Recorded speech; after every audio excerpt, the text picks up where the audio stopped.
What is Mind the Gap, and how does it fit with social justice teaching? Well, Mind the Gap is our campaign that we started a year ago, way before the Occupy movement, which was kind of fortuitous, which points out the wealth gap in our nation. The United States has the largest wealth gap of any developed nation.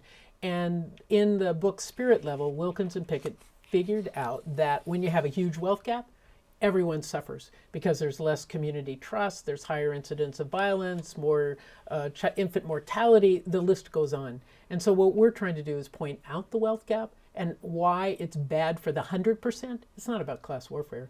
All of us would be better if the wealth gap was less. And now we're about to launch our new Mend the Gap, the things we can do to make a difference, to change the wealth gap in our nation. Are you going to tease us with one or two of the ideas in the Mend the Gap campaign, or are you holding back? Oh no, happy to begin to put it out there because it's going to take a while for it to catch on. One of the problems we have in our society is all the safety net depends on people spending down and not having any resources. And so you end up bankrupt all the time when you're at the edge of poverty. And so we know that we've got to look at wealth and supporting people in savings, learning to save and making it valuable to save. We also know that we've got to amend the tax structure. It's not right that folks at the very top pay less than you or I do in our ordinary income tax. That's not fair. It's also not fair that they can hide a whole bunch of second houses and valuable things when our nation needs responsible revenue. So what we're trying to do is to say what we need is reasonable revenue for responsible programs, and we're working both sides of it.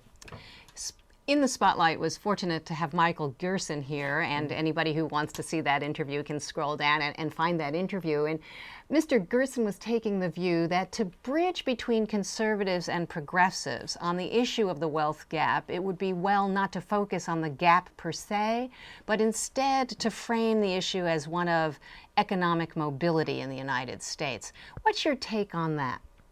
Well, I think economic mobility probably sounds a lot softer to folks at the top who want to encourage people to be mobile, come on up. But the fact is, what we're tripping over all the time is the gap, and people are falling through it. And so just the way in London subway station they say, mind the gap, we have to mind the gap because people are falling in. And while he may find it a little more palatable to hear it about mobility, and it is true, people don't get out of poverty with the current structure that we've got. And some of the remedies are to help people move. But I think we also have to be really candid. The hard truth is, people are suffering because of the gap. That's the diagnosis. We need to fix it. Looking to the future, right now we're living in an era of really tough economic times. The aftermath of the Great Recession is still being felt. People are hurting in communities across the country.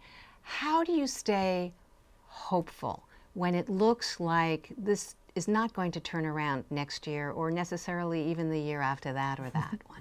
Well, I've been doing this a long time. I mean, I joined my religious community over 40 years ago, and I really thought if I gave my life to this, we'd be in a much better shape than we are now. But as a person of faith, what I know is that it's in community. It's when we're together. We found joy at every turn, at Nuns on the Bus. Every place we went, there was joy.